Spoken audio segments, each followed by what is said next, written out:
사랑하고 축복합니다. 3부 예배에 오시는 분들이 2부 예배보다 조금 수준이 높습니다. 오늘 2부 예배 때 제가 사랑하고 축복합니다 했더니 아무도 반응을 안 하시더라고요. 3부 예배 때는 그래도 반응해 주셔서 고맙습니다. 딱 5분 반응해 주셨습니다. 사랑하고 축복합니다. 성경 말씀 읽으면서 정말 신이 나는 이야기가 많이 있지 않습니까? 그 중에 하나가 오병이어 이야기입니다.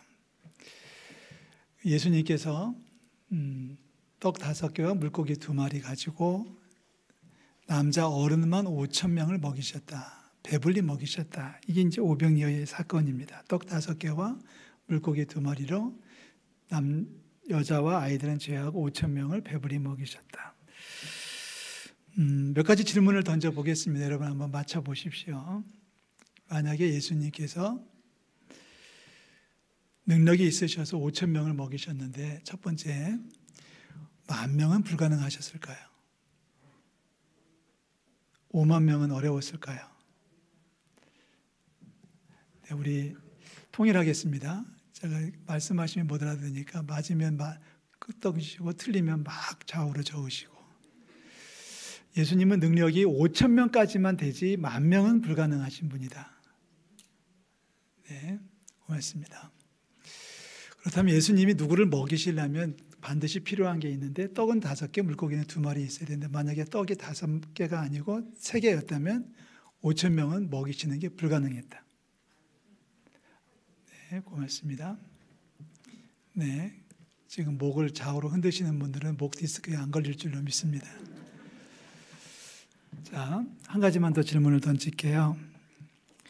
예수님께서 5,000명을 먹이셨는데 그때 한 번만 가능했지 지금은 불가능하다. 지금은 할 수 없다. 할 수 있어요, 없어요? 제가 질문을 모호하게 했군요. 지금은 할 수 없다. 맞다, 틀리다. 맞는 건지 틀린 건지 질문이 꼬여가지고. 예수님은 분명히 믿습니다. 5,000명이 아니라 50,000명도 먹일 수 있는 하나님의 아들이신 줄로 믿습니다. 떡 5개가 없어도 예수님은 동풍을 불어서 메추라기를 불러오실 수 있고 하늘에서 만나가 내리도록 해주시는 하나님의 아들이신 줄로 믿습니다. 그리고 그 하나님은, 그 예수님은 지금도 살아 역사하시는 줄로 믿습니다. 자, 이 오병이어 이야기에서 포인트는 배불리 먹었다는 겁니다. 어떻게 먹어요? 배불리 먹었다. 당시 이스라엘 백성들은 하루에 3끼 먹던 시절이 아닙니다. 끼니라고 하는 개념이 없습니다. 그냥 먹을 게 있으면 먹는 거고 먹을 게 없으면 못 먹고 그냥 끼니를 넘어가는 거예요. 그러니까 아마도 그 자리에 있었던 5,000명 가운데 배불리 먹어본 경험이 없는 사람들이 대부분이었을 겁니다. 한 번도 배불리 먹어본 적이 없습니다. 그냥 입에 풀칠하는 정도. 그래서 하루에 한 끼, 이틀에 한 끼 먹으면서 그냥 연명했던 사람들이 이제 이스라엘 사람들이라는 것을 기억해 주셨으면 좋겠습니다. 그런 사람들이 그날 예기치도 않게 배불리 먹었으니 그것도 빵만 먹은 게 아니라 뭣도 먹어요? 고기도 먹었으니까 이거는 진짜 진수성찬으로 배불리 먹는 축복을 누린 겁니다. 아마 재밌는 아주 흔쾌한 소리들이 막 들려왔겠죠. 제자들이 다니면서 광주리를 들고 다니면서 더 드세요 이렇게 얘기하는 이거 좀 드세요라고 얘기했더니 첫 번째 반응은 분명히 그랬을 겁니다. 얼마인데요? 얼마예요? 공짜예요 라고 하면서 빵을 하나 주고 고기를 떼어주고 하면서 잔치가 벌어지고 있습니다. 더 드세요. 더 먹어도 돼요. 마음껏 드세요. 배부르게 드세요. 먹을 수 있는 만큼 드세요. 아마 한국에 있는 우리 한 60, 70 되신 어른들이 그 자리 여자분들이 가셨으면 가방에 많이 챙겨왔을 거예요. 가져왔을 거예요. 그 나라 사람들도 분명히 그랬을 겁니다. 거기다 가방에 넣어서 호주머니에 넣어가지고 집에 가져온 분들도 꽤 있었을 거예요. 당연하죠. 더 드세요. 마음껏 드세요. 한 번 더 드세요 하면서 배불리 먹는 이 축제가 정말 황홀한 축제가 계속 진행되어집니다. 해가 저물어 가기 시작할 때 시작한 모임이었는데 아마 그 시간에 해가 떨어졌을 거 깜깜했는데도 불구하고 어차피 이 사람들은 가다가 해 저물면 그냥 길바닥에서 자는 사람들이니까 잠자리에 대한 개념도 없고 식사 끼니에 대한 개념도 없던 사람들에게 문제가 되지 않아요. 이게 먹고 흥겁게 먹고 배부르게 먹다 보니까 배가 어느 정도 채워지니까 이제 생각이 나기 시작합니다. 묘한 생각이 나는 거예요. 그게 뭐냐면, 야, 저분이 우리 임금이 되시면은 꽤 괜찮을 것 같은데, 그러면 우리 먹을 걱정 안 해도 될 것 같은데, 저분은 우리 임금으로 모시면 안 될까? 이런 얘기를 하기 시작하는 겁니다. 그래서 이제 제자들에게 물어봤겠죠. 야, 당신 선생님 정말 대단하신 분이다. 또 이렇게 만들 수 있니? 그랬더니 제자 중에 누군가는 그렇게 대답했을 거예요. 이것만이 아닙니다. 우리 선생님은 사람도 고치고 귀신도 내어쫓고 뭐 바다도 잔잔하게 하고 뭐 대단한 능력의 소유자입니다. 뭐 이러면서 그럼 당신 선생님이 임금 되시면 안 될까요? 임금하시면 진짜 잘하죠. 진짜 잘하실 거예요. 이런 얘기가 이제 오고 가기 시작합니다. 이 모습을 예수님께서 물끄러미 바라보시면서 탄식을 하시는 거죠.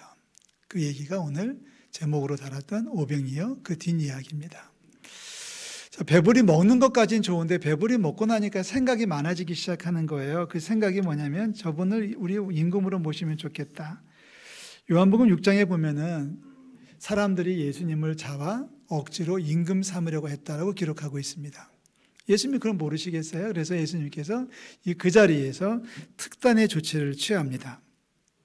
제자들을 사람들과 떼어놓고 제자들을 배를 태워가지고 먼저 바다 건너편으로 떠나보내십니다. 그리고 사람들은 좀 가라고 해놓고 당신은 산으로 올라가셨습니다. 이게 무슨 얘기인가요? 불과 1시간 전만 하더라도, 불과 방금 전만 하더라도 뭐 배불리 먹고 뭐 배 두드리고 신난다고 하고 임금이 되시면 좋겠어요 열광했던 사람들인데 지금 예수님은 혼자서 홀로 산에 오르고 계시다는 거예요. 여러분 한번 5,000명 중에 한 명이라고 생각해 보세요. 말씀이 좋아서 그 자리에 이제 앉아서 말씀을 듣다 보니까 해가 저물었어요. 잘하셨어요.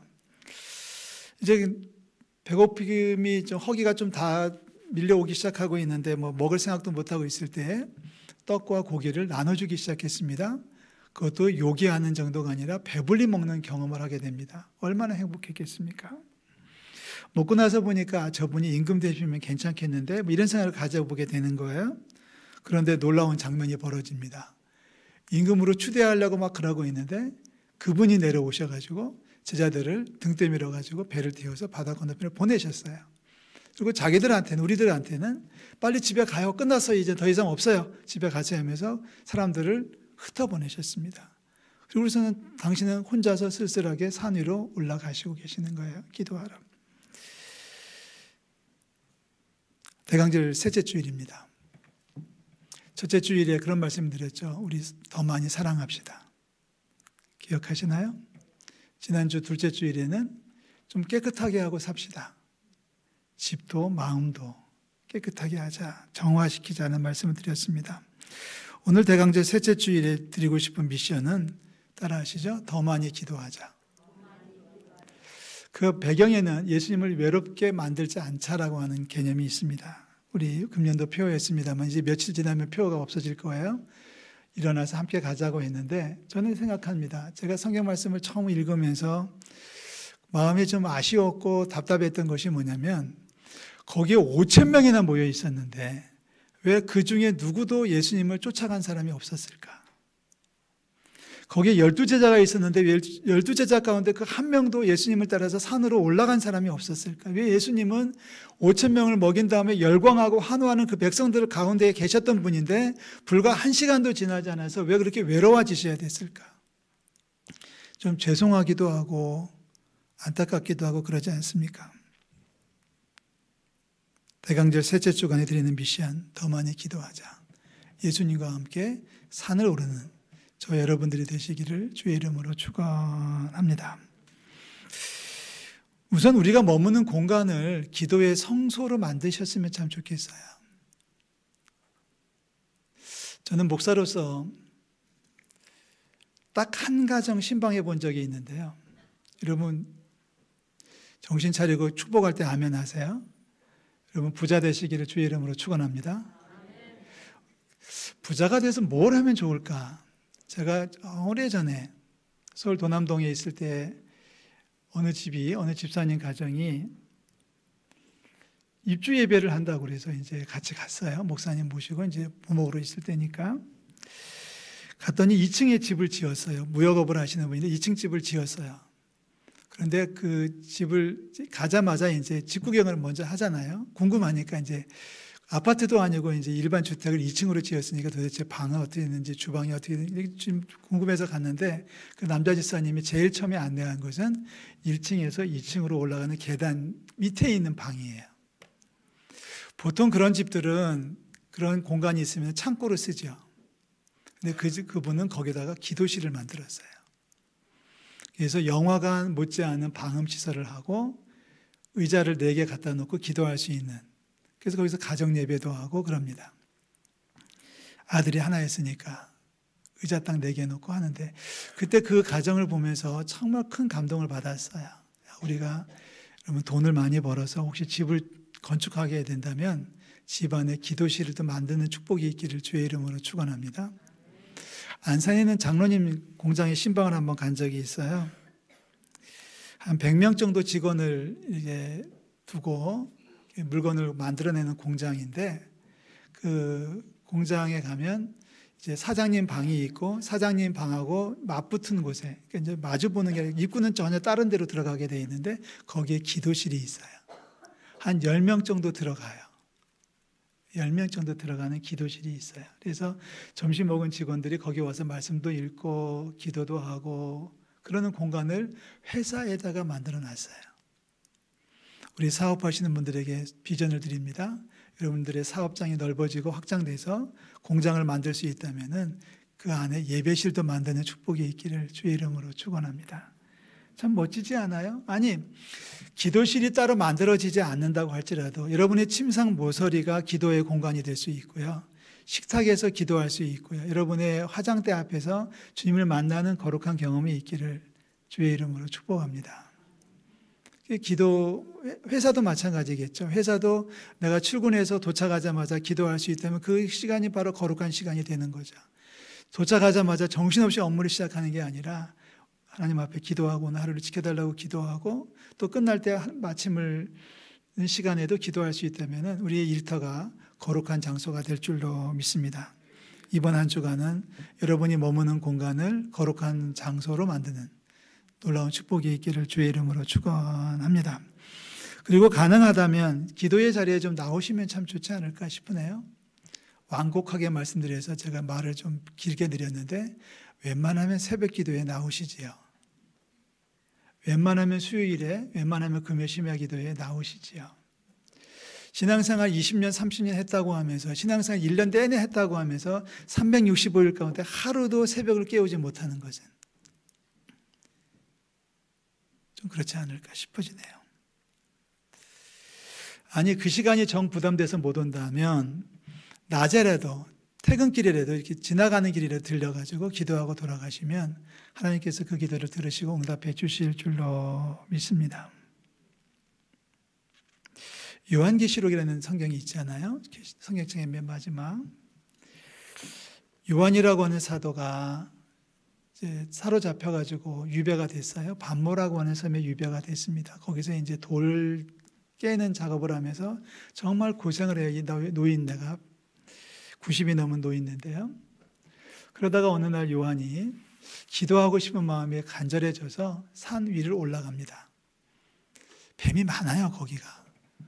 하여튼 거기로 올라가서 마침 어느 동굴이 이만한 게 있어가지고 동굴 안으로 들어갔어요.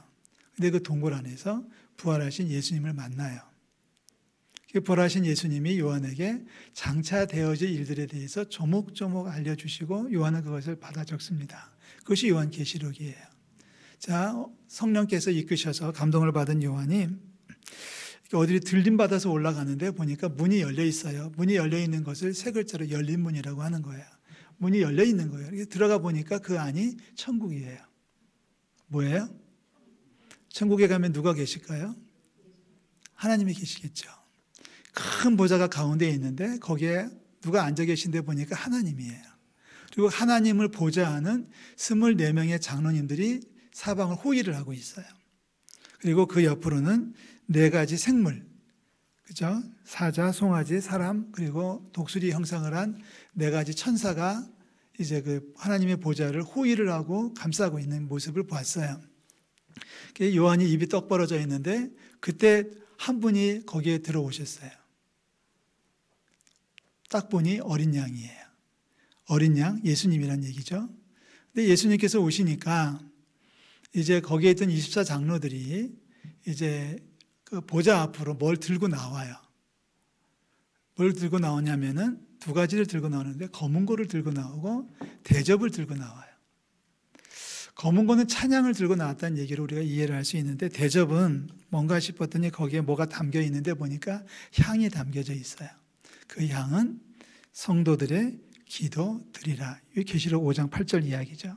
이 향은 성도들이 그동안 살아있을 때 했던 기도가 다 모아져 가지고 하나님 앞에 드려지고 있다는 거예요.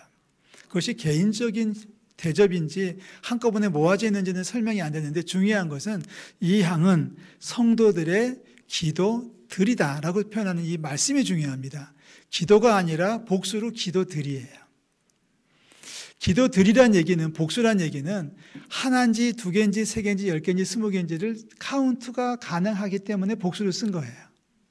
그냥 한꺼번에 뭉쳐가지고 이렇게 막 얽혀가지고 그냥 통으로 들어가는 게 아니라 한 가지씩 기도들이 모아져가지고 하나님 앞에 들려 올라갔다.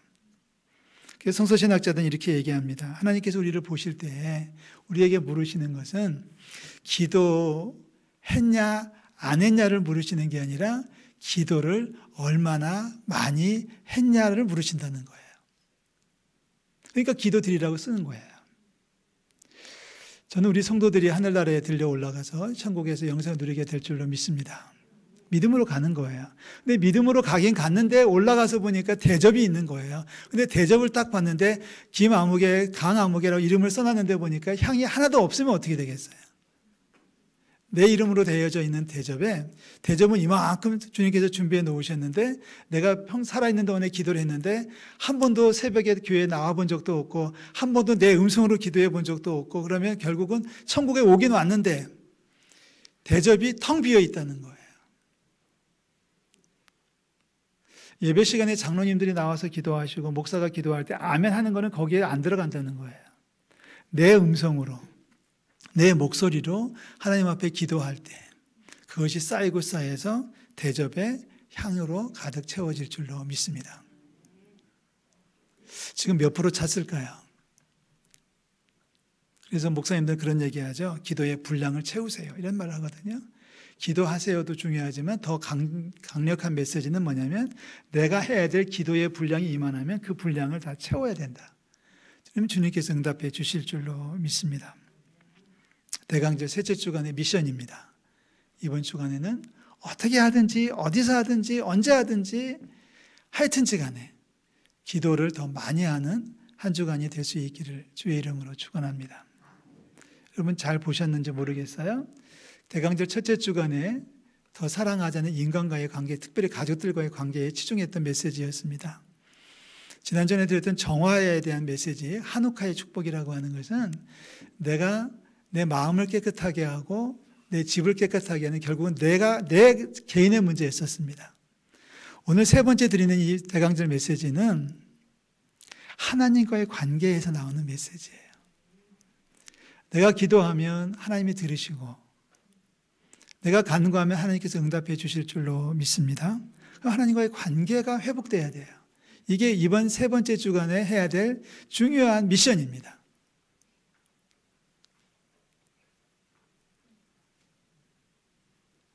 기도하는 자리에 더 열심으로 나오시고 지나가다가 교회 들려서 기도도 하시고 집을 기도하는 성소로 만드시고 그럼 주님께서 얼마나 흡족히 여기시겠어요. 우리 주님을 외롭게 만들지 않는 우리 성도들 되시기를 주의 이름으로 부탁을 드립니다.